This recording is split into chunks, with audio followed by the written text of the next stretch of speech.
adding some locomotives to our Railmaster software. So to do that, we will need our test track and our Elite or our E-Link plugged into our computer.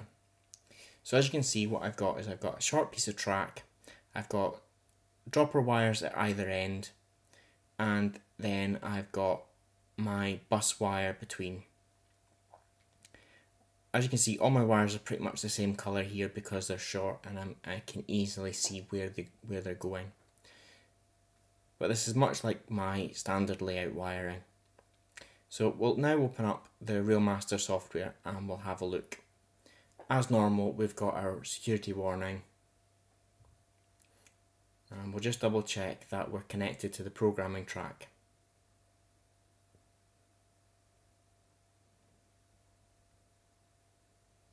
The first train that we're going to connect in and get working is the Alstom Pendolino from Hornby. This doesn't have a Hornby decoder in it, it's got a Gauge Master controller. So it's a brand new controller and we know that that is going to be on ID 3. So we'll just pop that down onto our test track.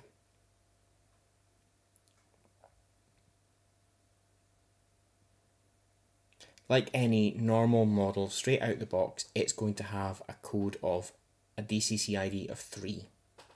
So first of all, we're going to actually run it on the current ID. Now, I would always recommend you do this because running it on ID 3 means that you can test for any bugs and any issues with the chip without making any changes. If you make a change and that breaks the chip, it's unlikely that a store will take it back. So we'll just load the list of locos. This is a big list. It's every loco that Hornby's ever released since the 1970s. So here we go. This is the standard adding a locomotive control panel. And the first thing that we need to do is add ID 3. As we know that this vehicle has an ID of 3, and then we'll just start searching for the Pendolino. You don't need to type in the whole words, just enough that you can recognise what it is. The search can be a bit slow, while it's handy to have all of the locos from the 1970s. There is a lot of them, and there's a lot of duplication. As you can see here, we've got 4 different types of Pendolino, and we want the 4th one. So it's set up the cruise speed for us all, and it's set up the shunting speed.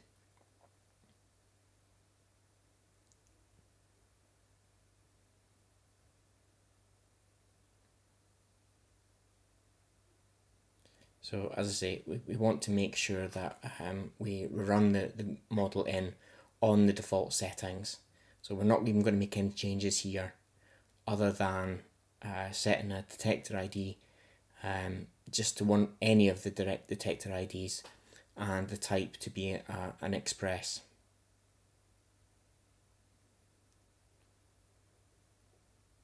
And that's it. That's all you need to do to set up a standard chip in Railmaster. What we'll do is we'll just test it. Now, I'm making a big mistake here because I have forgotten to change our wiring from the programming track across to our running track.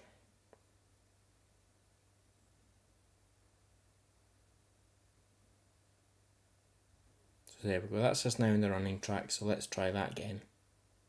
I'll just move it slowly and to a small distance. So as you can see there, it moved forward and moves back. So that's us got control over this model on decoder ID 3.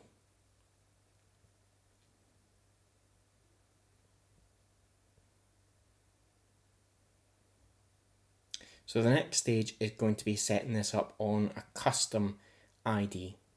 So once you've run your model in and you've run in the chip that you've plugged in, you want to change the decoder ID.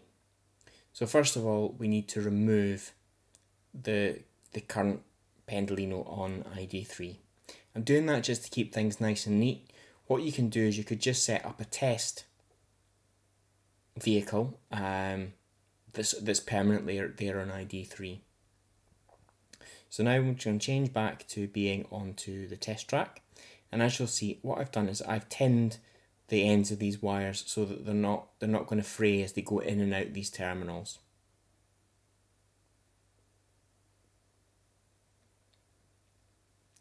So the next stage is to use the little eye icon at the bottom of this window, which is the locomotive settings. And as you can see, what we've got is we've got a list of all the default locomotive CVs. And we want to search through the actual vehicle that we have to make sure that the CVs are correct. So in the CV range, we want to search from 1 to 255 and then hit the check. You'll get a couple of warning messages. We just need to click yes to this one and yes to the next one, telling us how long it's going to take. It will not take 25 minutes 30 seconds. I've done this several times and it has never taken that long. When the decoder runs through its first two settings, you'll see here we're doing the decoder chip version and the manufacturer ID. You'll notice that once the manufacturer ID gets put in, that the list of default CVs change and go bold. They'll change to the actual CVs which are on this chip. So now the primary address is being read, and this we expect to see 3. It's going to go through all the rest.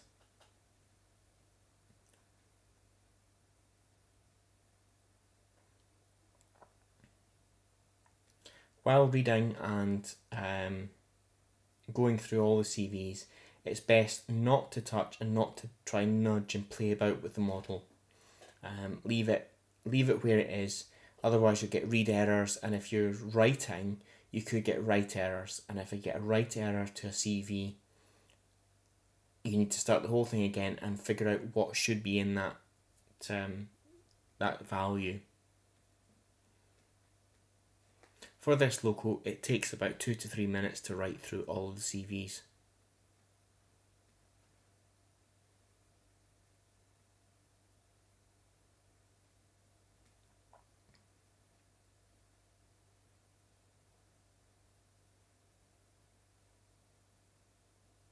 So we'll just wait for this to finish. As I said before, I don't want to speed any of this up or cut through it, because you'll miss out seeing that you do have to wait ever so slightly for some of these things, and waiting is normal. As you can see, we're nearing the end of this list. We've only got 46.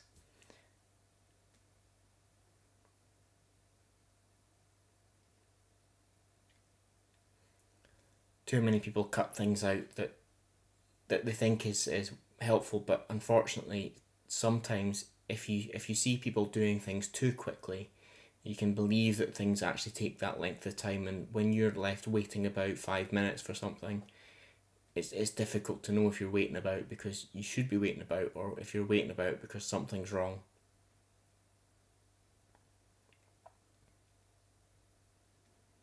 In this respect, unfortunately, Railmaster is not a very quick piece of software for some things, and unfortunately, it's not quick in places where you would expect it to be, like loading menus and things.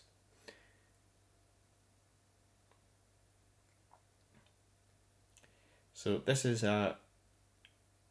one of a 2-part set. So in the other end of the Pendolino, there is another chip, and that other chip would normally be set to the same ID as this one. Unfortunately, I don't have the other end yet. I only have this one. I got it second hand. It was missing the trailing car. So I am looking for the other end. Once I've got that, I'll be able to do the video on programming the two chips to be the same decoder ID and getting the lights to work with the reverse.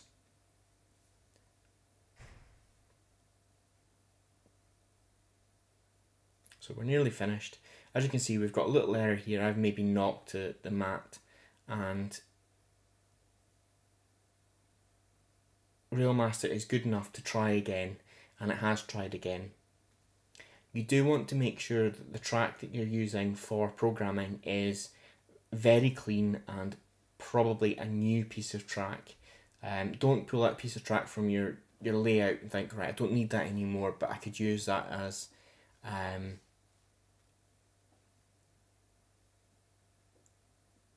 a programming track. Try and use a new piece. So now we're going to use the little sum icon, the Z, and we're going to create a 4-digit locomotive ID. And I want the locomotive ID to be representative of the vehicle. So I want this to be 3900. So I'll just find that in the list, which could be quite tricky. You don't have to go through the list, you can actually just type it in. So we'll type in 3, so it's set me 3000. I just want to go back to 3900, and then hit the checkbox, and it's going to write that for us.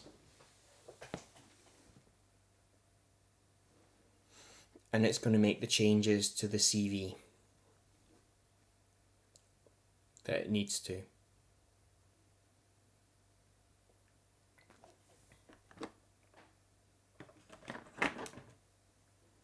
And as you can see, it's changed more than one CV to actually be able to give us the 4 digits.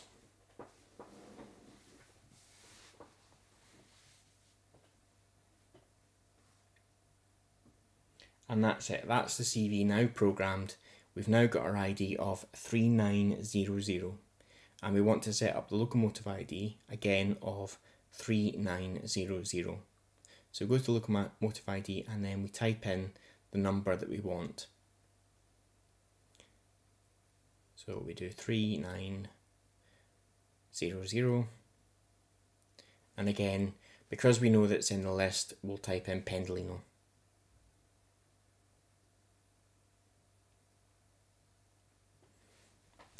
I'm being lazy and only just typing in pen because I know that that's enough to find the Pendolino.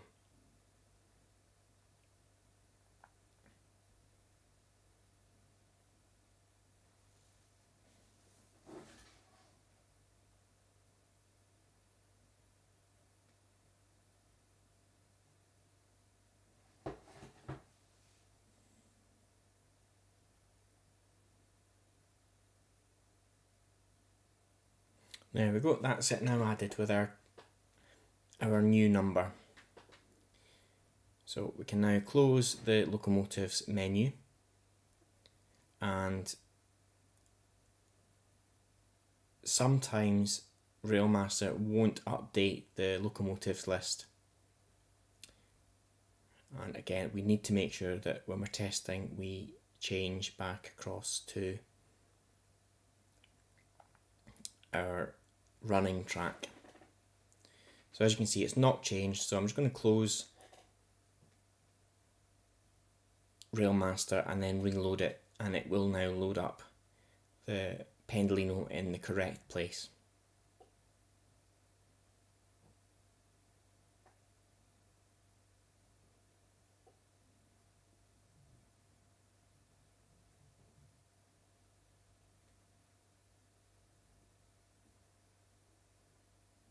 So there we go, we've got locomotive ID 3900, and you'll be able to see once we've got everything loaded.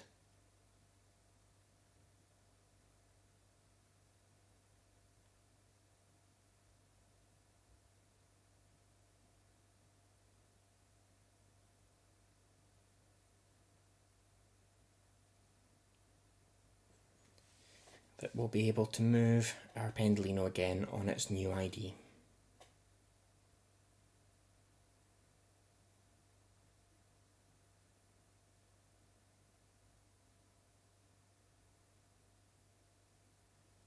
there we go. That's all you need to do to be able to set a 4-digit DCC ID. So now we've got another one, and this time we're only going to set a 3-digit DCC ID. So this is a Sprinter 150458. Sorry, 150148. And this one's Bachmann, and it's got a Bachmann factory fitted DCC decoder. I've bought this one second hand. I've had it running. I know that the chip's good.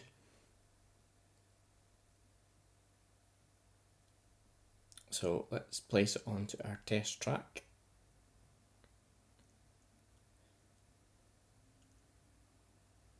Again, if I didn't know that the chip was good, I would run it on the chip ID that it is on until I was sure that it was working properly before I make any changes. So again, we need to go back into the locomotives menu, and it will load all those locomotives again.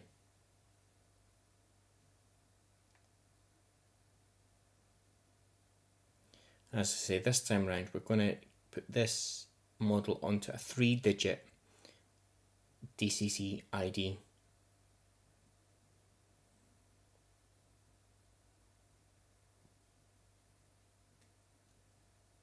So again, we go into our little I, which is the locomotives menu.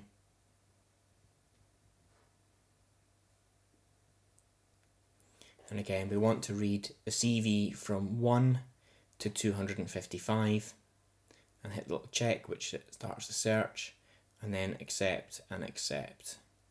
Again, 25 minutes is nowhere near. This one's actually got fewer CVs than the Pendolino does. It starts at 7 and 8, which seems to always be the chip version and the manufacturer. And you'll see once it's done, the manufacturer ID, that it's Bachmann factory fitted 4 functions. The primary address of this one is a 3-digit address, which is 78. So I could just close this menu now and add locomotive ID 78, and this would then work.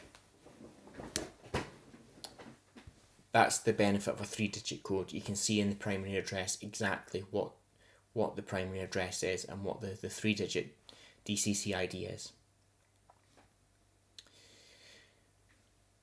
And as I say, it would be possible now just to run it on 78. I don't want to just run it on 78. I want to show you how to change the 3-digit DCC ID.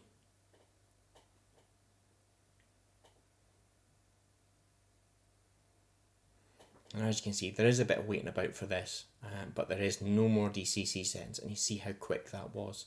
It's nowhere near 25 minutes. If it was to go through all the settings, you would take a bit longer. So this time we're not going to use the 4-digit.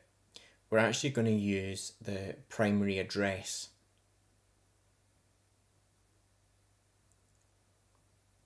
So we could have done that, but we don't want to do it that way. We actually want to use the primary address. So all I need to now do is change primary address 078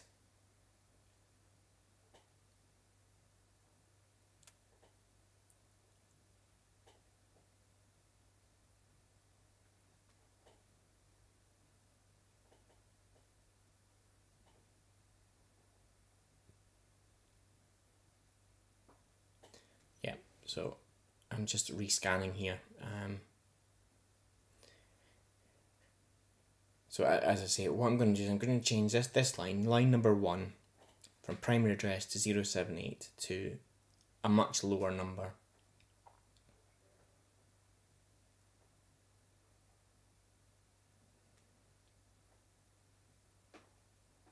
And as you can see, there's no indication on the controller or on the vehicle that anything is happening. Everything is all being displayed up on the screen.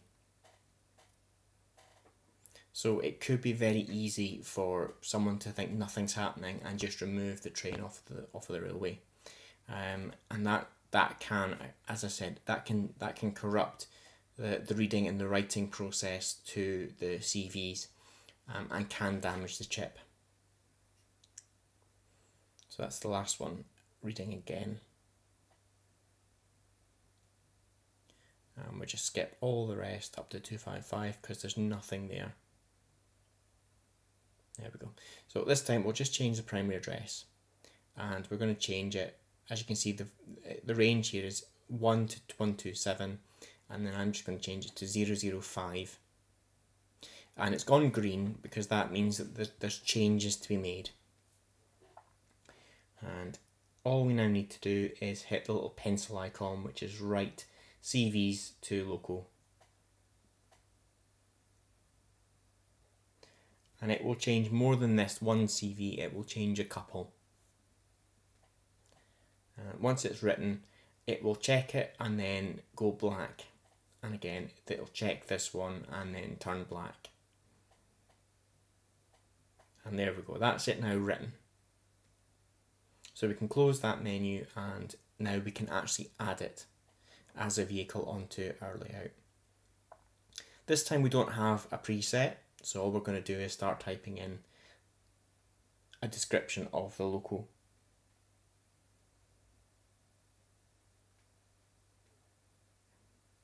Just double checking there the actual number.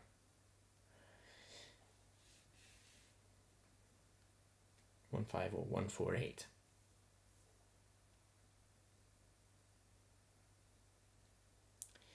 We'll set a very slow cruising speed for this one of 70.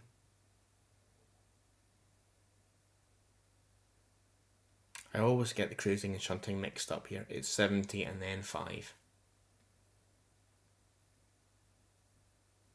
Detector ID is 1, and then we'll just create this as a branch.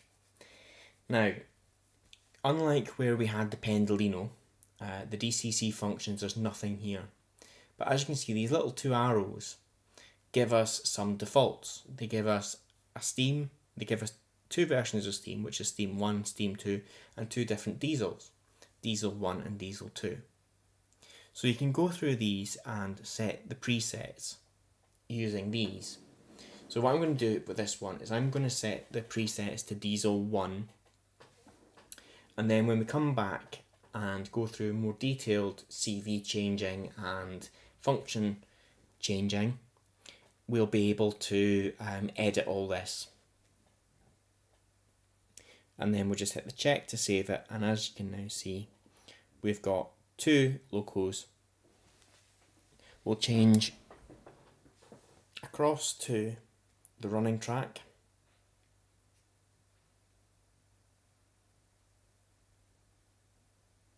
And then we'll just check if we can move the sprinter.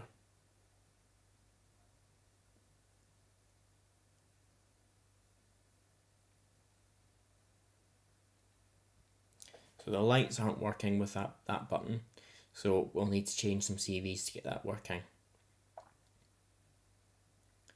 And then we'll just double check if we can move it.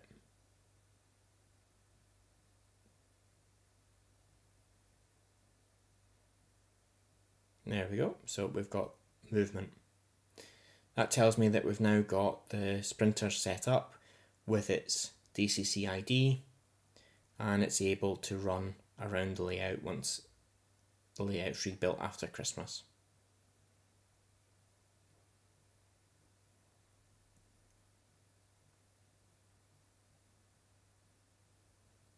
There we go. Just a short piece of track, so I'm having to stop it running too far off. And that's it. That's all you have to do to set up your DCC chips. If you've got any comments, questions, please leave them in the description below. If you like the video, please hit the thumbs up, and I'll be back with a more detailed video of the sprinter, adding an image, and back with the Pendolino, and show you adding the other carriages and the other Loco for the other end with its other chip, and how to set up two chips on the same ID.